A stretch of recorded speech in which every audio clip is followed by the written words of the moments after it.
Well, hey there team, and welcome back to the channel, and welcome to Kerbal Space Program. That's right, we're coming back to this and giving it another bit of a go, especially given twofold. Two things sort of pushed me to this. One, we've got Mars Horizons officially on the channel now. It should be coming out in a few days, so you should check that out if you're interested in space and Kerbal and that. It's not quite the hardcore sim that Kerbal is, but I still love it perfectly. And then the people might not be aware, but there's a pretty substantiated news article going around saying that Kerbal's been pushed to 2022, or Kerbal 2 rather. So I mean, that might be a bit of a heartbreak for some people, but for me, I thought this is the perfect reason to take Kerbal off the shelf. I was quite happy just waiting for the next sort of iteration to come out, but no, I think now's the time to head back in. Now, for those unfamiliar, I've played a bit of this on the channel. I did a bit of an experimental playthrough where I was batch recording quite a bit, and there was some back and forth there. We got a fair bit of popularity behind it, but sadly, if people gave me feedback, it was taking me 5 to 10 episodes to actually implement it. So it was almost like being pen pals. It was a bit of a slow turnaround on suggestion and help. It's a very hardcore game. I had to learn all about fucking apoapsises and orbital mechanics and all this sort of crap, and though I've got an engineering background, it's certainly not in rocketry flight or anything like that. So I loved my time with it. I've really enjoyed this game, but like I said, we're going to start again, get a new playthrough going, given that I think now is the perfect time to be playing a game like Kerbal. A few things going on the last playthrough. Obviously, I'll have picked up some of the earlier knowledge, so hopefully we can get through that quickly. Also, you can restart sort of failed flight attempts mid-flight. This was something I was sort of refusing to do last time because I wanted to land my dudes. I was sort of leaning into the role play. This time, for the sake of moving through the game a bit faster, we'll probably look at doing that. So if I fire up a rocket and it misses its target or something like that, we'll probably just reset to the hangar. The mechanic's there. It's there to be used, I suppose. It does feel a little exploity, but from the perspective of moving through the content at a better clip, I think it makes more sense. So that's the plan. Okay, so I guess here we go. If somehow you're not familiar with Kerbal, I mean, it's an ancient game now. I think it's 2011 originally. We're going to start new. Save name, default, that's fine. Kerbal flag, yep, and we're doing career. Even though the career mode's a bit flimsy, I don't like pure sandbox games. I need a bit of a direction. And basically this gates a lot of your technology, and you have to do contracts to get more research, or will get more money, and you sort of deploy science modules on your spaceships to get more research, and that's how, oh wow, it already exists. Oh, you never know. Let's just go bloody Scarlet. Let's call it that, all right? Yeah, so essentially it's a pretty hardcore rocketry sim, right? With some other gameplay mechanics built around it, but that's the core of it. The building is really intuitive and fairly robust. It's got its own internal rules. You know, it's not 100% pure and Newtonian or anything like that, but it still behaves fairly well. So here we are starting out. That's our little base. I'm still not 100%, like that's your reputation. It's still not super clear, and we start with like 0 research, right?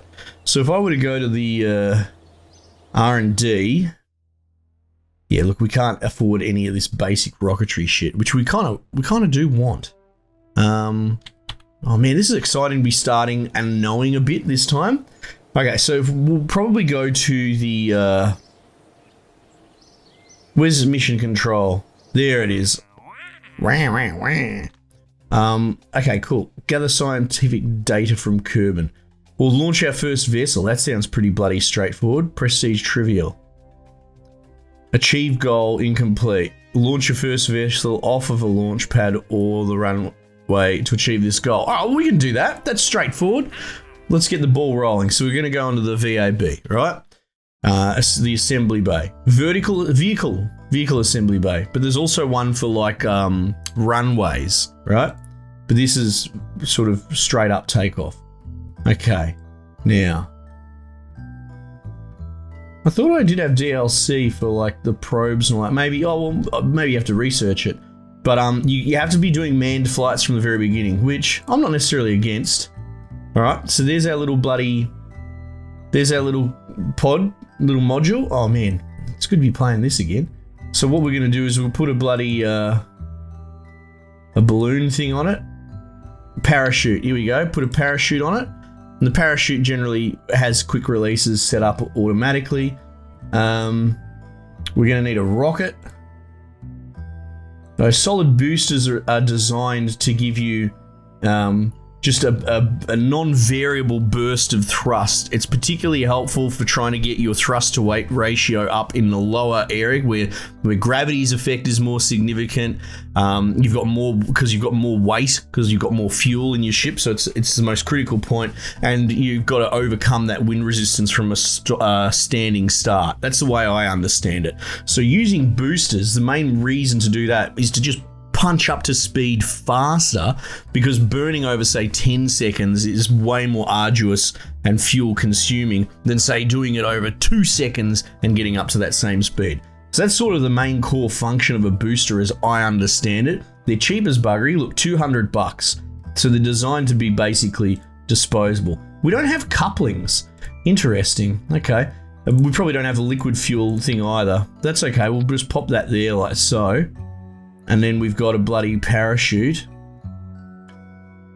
I haven't put any fins on it or anything like that to keep it straight. But, well, I mean, what we could probably do, because we've got goo, don't we? We've got science goo. Mystery goo. We could do one on the launch pad. And then we could probably do one in flight, right? So let's... And I like, see, this is the symmetry button, so you put it like that. And then you can change it to like a sort of hexagonal snap grid. So we'll right click to put it back to 2. And we'll do like that, right? Do we have, I don't think we start with any fin. Oh, we've got a basic fin, right? I don't know, 3 seems probably the most sensible. We'll do that just to sort of try and keep the rocket straight, you know?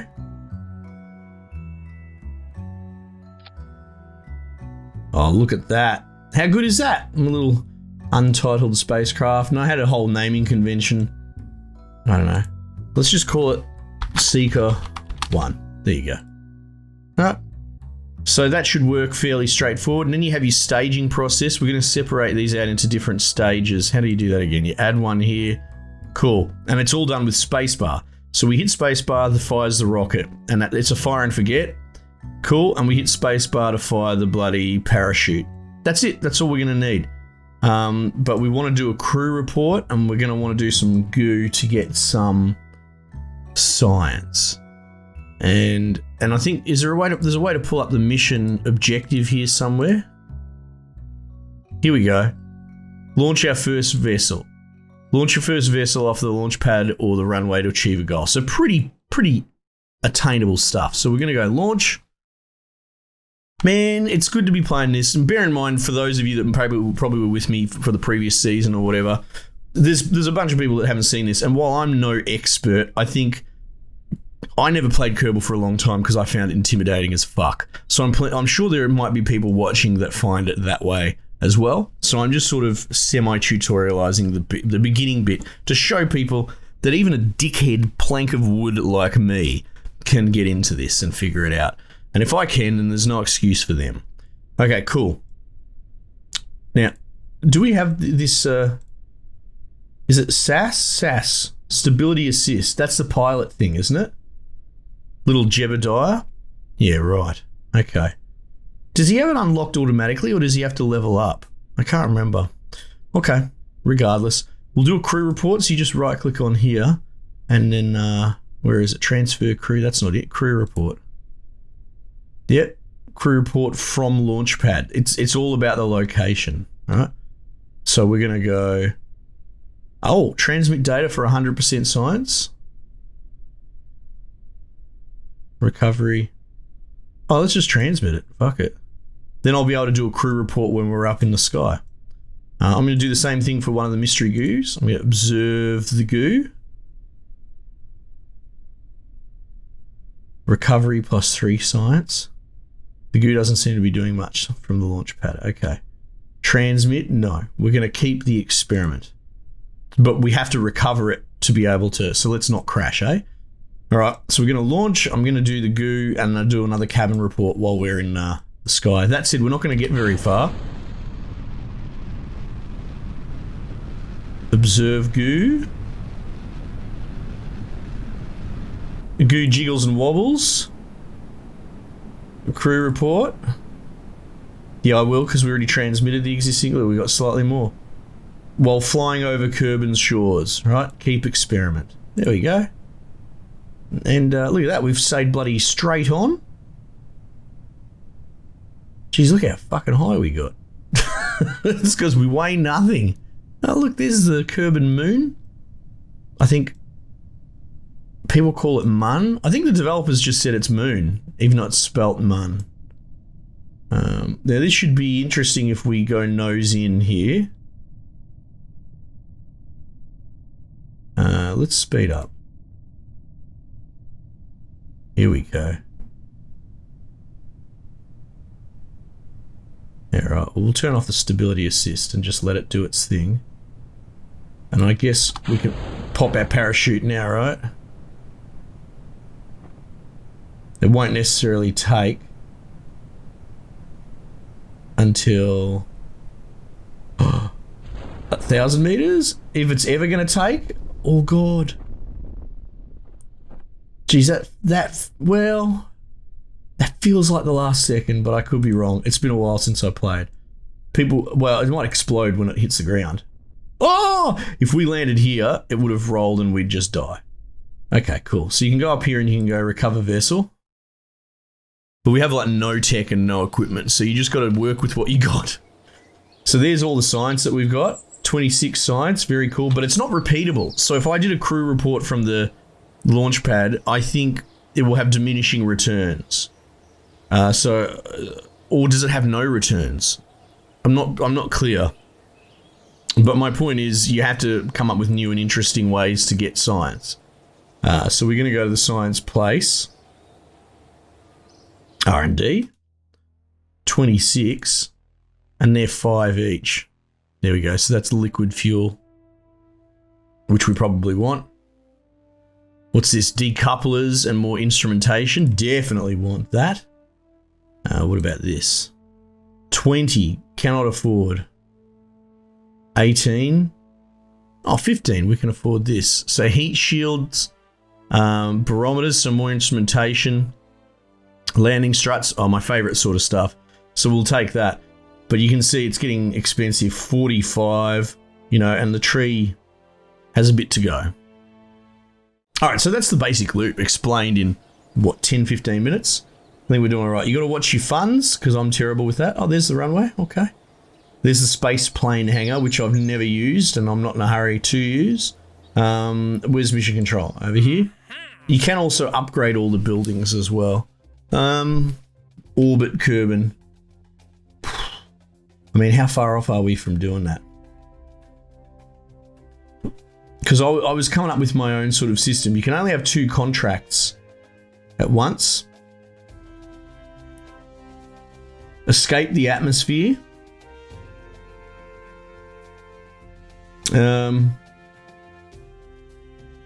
See these haul for testing sort of thing. Escape. I don't even know if we have the tech to do that strictly. But that probably is a good reason to give it a go. Breach the atmosphere by flying to an altitude of 70,000 meters. And we got to about 10,000 before to achieve this goal. Oh, well, we'll give it a bloody burl. Because we're going to have 2 contracts, right? So we'll give this contract a burl. And if it's looking a bit bloody grim, we'll just grab an easier one, All right. Now, what have we got? We've got liquid fuel, which is big. And that's the flea. I think if you click over here, it deletes. Yeah. Let's get rid of that. We're going to want the hammer. Look at that. Big booster boy. We're probably only going to need one of these modules, to be honest. because we've already done in flight, right? And then so breaching the atmosphere would be another state. It also depends on the biome that you're over, but I'm not really good at aiming my rockets anywhere except up. What we will probably do to get the ball rolling, we'll get a liquid fuel engine. Let's just put that there for the moment. And what we got in the way of fuel tanks. I'll just try really, really small stuff for the start to get the ball rolling. And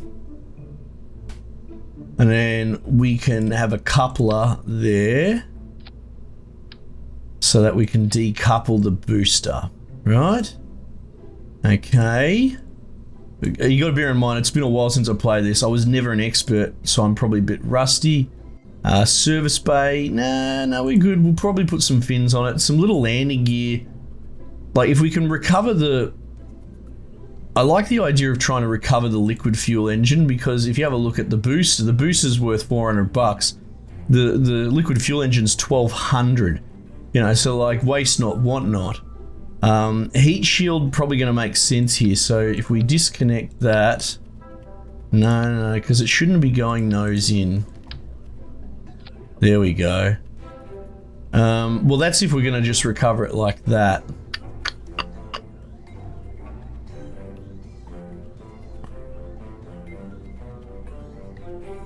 Right, maybe I will just take the waste on the liquid fuel engine and just recover the little pod. We'll go with that for the moment. We don't need to be too stingy. Now, communications, we shouldn't have to relay any of our stuff. My plan is to come back with all the experimentation data. So we'll put a little barometer on there. And we'll put a... Well, sorry, that's a thermometer, and we'll put a barometer.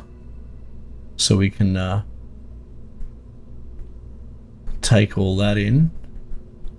So I could transmit data before without an antenna. Is that what was going on?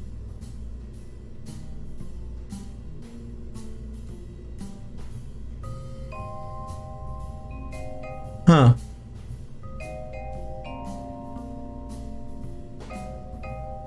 Right, and then we've got these super duper chutes, which should have their own sort of release on them. I'm kind of tempted to just slap one on the side of the, well, I can't put it on its housing, can I? No. To try and recover the liquid engine sort of thing, but if it lands out somewhere in the middle of the bush, I don't think we even have the tech to go get that, to be honest. Okay. Alright. So the booster's gonna go, aerodynamics, right? Having fins at the bottom probably doesn't hurt. I'm not the biggest aerodynamic understander. We're gonna want to curve the flight slightly. Yeah, so you definitely, because if you touch any of the direction controls without any sort of stability, I think you're cooked. Alright, cool. So what's gonna happen is we're gonna fire the booster, alright? Then we're gonna decouple and fire that.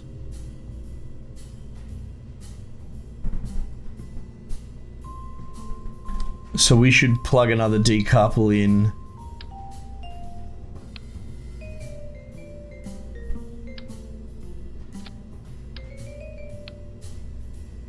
Hang on. That's the decouple there. Oh, do we not have one? Oh, we don't have one there. Lucky I checked, eh? So we need to put a decouple there. Beautiful, look at that. Just got to make sure it connects properly, because we've had all sorts of problems in the past where it's not truly disconnecting. Alright, no, you go up here or something. So there's stage 1, bang. Stage 2, decouple and fire. Remember, that's got variable throttle. So, and then decouple like that. Alright, let's see what sort of height we can get there. Should be interesting. Seeker 1, fuck, I don't know, we'll call it Seeker 2. I'm not that worried. I was getting right into the naming conventions last time. I don't really care this time. Whatever. They will probably actually form as we get much more purpose-built in our rocketry. But for the time being, All right, so his throttle is like shift. It's control throttle down. So we'll put the throttle up to max. It's not such a big deal because the booster will be on max throttle at the beginning. But we will preemptively have throttle on the liquid engine when it does stage. We're going to turn on the SAS so our pilot keeps us on course. Now the other thing, if we hit map, because we are trying to, I mean, we could potentially try and get into orbit, but I don't know if we're going to have enough fuel. But we want to go with the rotation of the Earth, or Kerbal, I suppose, right? And this is what really confuses me. It took me forever to get my head around the ball naturally, because this ball is back to front. Because you got to realize that you're looking straight down on this ball, on this. Like if you were driving at 90 degrees on the horizon, you would see the blue and the brown part, which is the underside of this ball. So what does that mean, Scarlet? See, because it's not changing in attitude there, but that is the central starting point, right? So north, presumably, is directly behind me. That's north there, right? So, and we want to go east or west. I think we want to go that way. All right. Let's find out. Now, I'm trying to talk it through, but you ever confuse yourself when you talk too much? That's the story of my fucking life. All right, here we go. Here we go.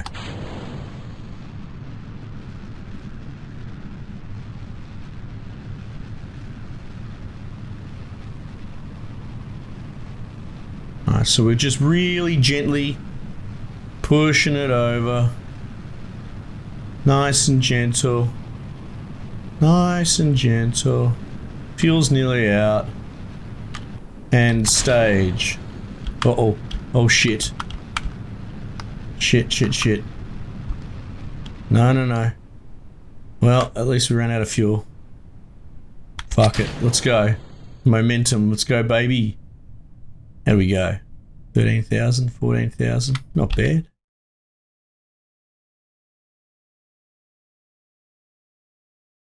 And speed it up a bit.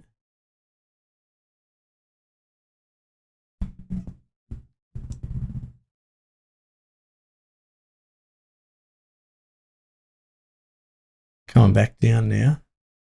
Did we go the right way? Looks like we went the right way, I think.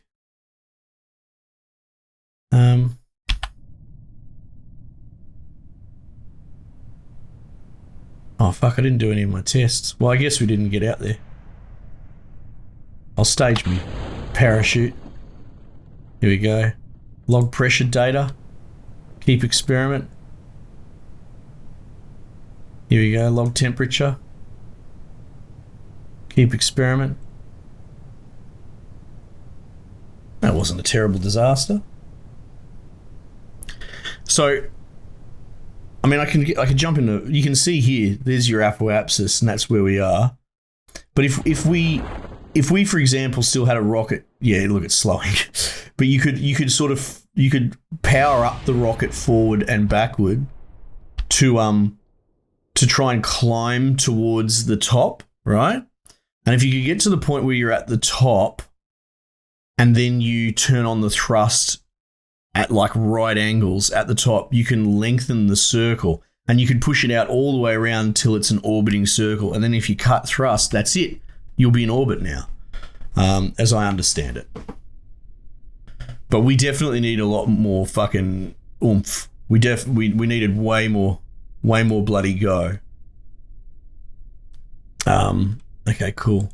We might just do another quick launch. We should have got some science out of that. But you can see what I mean. Like, you start, when you're in this experimental phase, you start to bleed sort of money. But we'll take the science. Definitely take the science. I guess I did say that I would potentially restart if we failed the conditions, but for the moment at least, it's interesting to sort of just go through it and and figure it all out. That's what I enjoy the most. R&D, can we actually afford anything? 45. 18?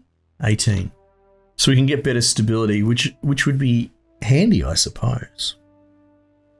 Little winglets, nose cone, radial decoupler.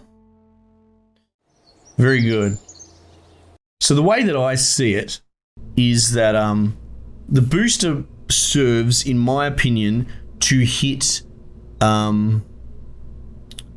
like the when you start getting wind resistance burning. That's what I like to use as a visual indicator. We got wind resistance, but we didn't quite get as much as I wanted, right? But yet this is the biggest booster that we have available to us. So I think to myself, I want more thrust faster, right? Max thrust 227. Oh no, that's in vacuum. All right, max thrust is just shy of 200 in air. That's what ASL is, I think, and that's 162.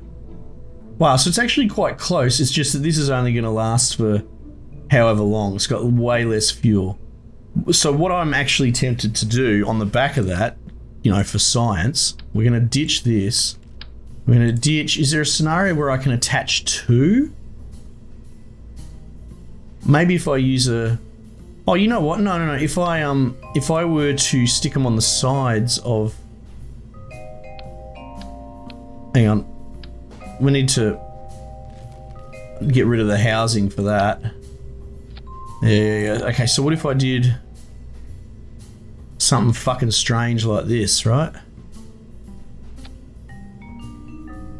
Oh, yes. Oh, yes, you love to see it. And you thought I got all the weird experimentation out of the way last time.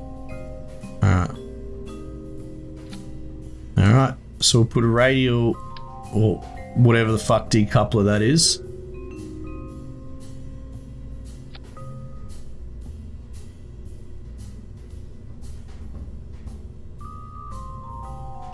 God, how disgusting does that look?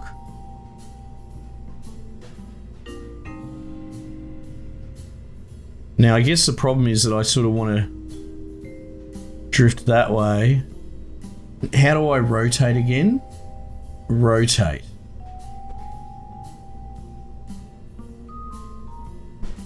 Because this actually affects your attitude when you go onto the launch pad. So I think if we go this way, we'll be able to just nose down with the curvature, right? I still want stability.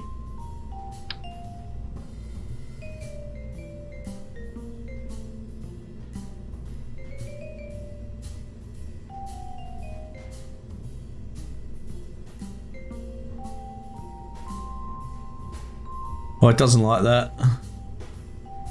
Oh, what is going on there? Oh, it's doing some crazy symmetry there. What do I do 4? What do you reckon a 4? It switches back to 2. Okay.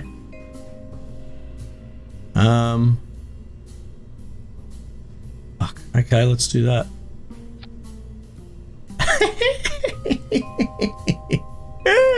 Oh, we've got the big fin now, right? Oh no, this one. Winglets. Yeah, give me a winglet. Give me that.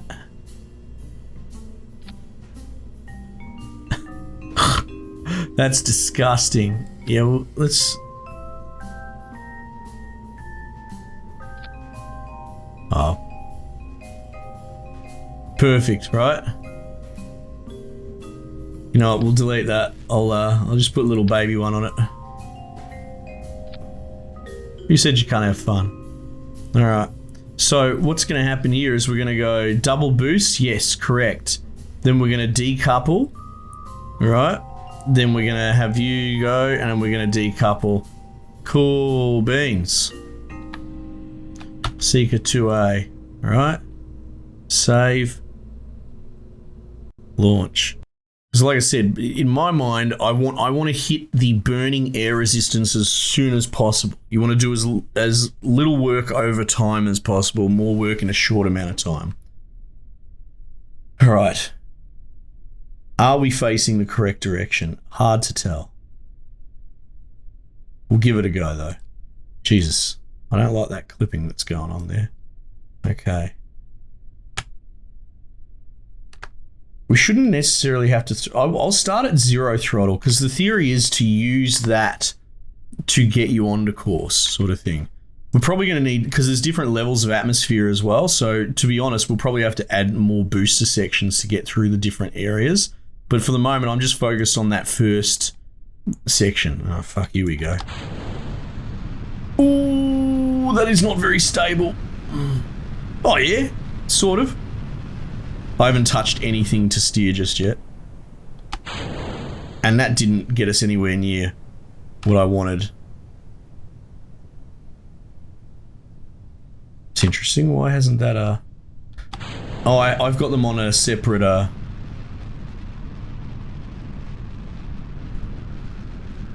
I had them on separate connections.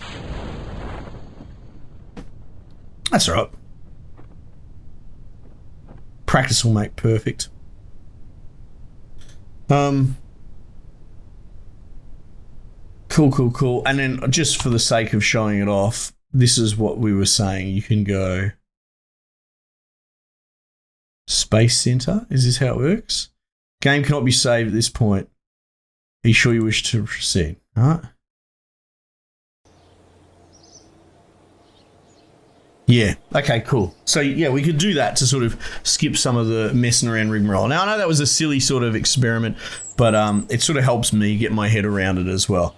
So that definitely wasn't enough thrust, even though it was unstable. But I think people probably understand, because you're all engineering types, what I'm trying to do. I'm trying to hit that upper limit of efficiency as soon as possible. But the, I mean, I guess I could put like 10 of those little boosters. Oh, look, I think you can recover. Nice. I got Jebediah back as well. That's good. Oh, I think that was the ship getting ready to launch. Right. Okay. That's how the reset worked. But yeah, I think the next step will be to just go 2 of the bigger boosters that I've got at the moment, sort of thing. But yeah, that's the iterative process that I enjoy. There are people that come in here, and I don't understand why they're watching my video. They've played 10,000 hours of Kerbal, and they come in here to yell at me because I'm not playing it the way they are, and I'm a newbie. And it's like, who are you? What do you do in your life that made you that way? You know, so like, I don't really mind who's here or anything like that, but it blows my mind that people will try and backseat a newbie, you know. Anyway, all good. It's good to be back. I quite enjoy this. Let me know if you want to see more, and I'm quite happy to run it on if it has the same popularity as last time. If not, hey, that's fine. But like I said, given the news on the Kerbal pushback on Kerbal 2 and the fact that we're running Mars Horizon on the channel as well, I figured this was a good opportunity to revisit and have another look. Alright team, thanks again for joining me. I might just leave it there for the time being, and I'll catch you guys on the next one.